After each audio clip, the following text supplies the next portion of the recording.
मैं एक सैनिक की पत्नी हूँ। मेरे हस्बैंड 30 साल एयरफोर्स में सेवा किए हैं।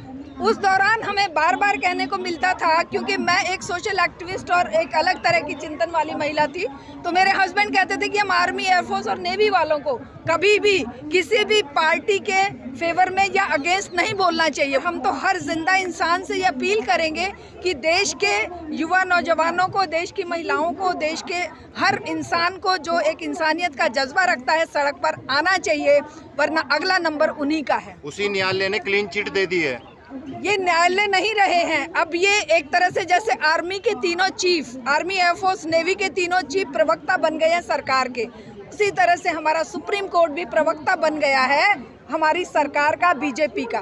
तो इसे हम न्यायालय कहते हैं। अभी हमें शर्म आएगी, आने वाले समय में हम इसे सुप्रीम कोर्ट नहीं कहेंगे।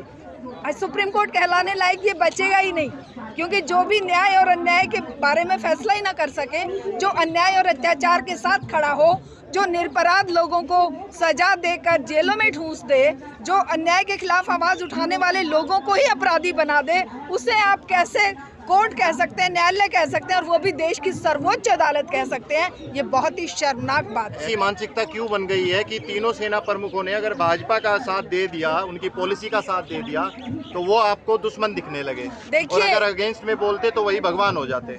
ये दुश्मन हमें नहीं लग रहे हैं, ये हमारे देश के दुश्मन बन रहे हैं हमारे देश की जनता की नज़र में।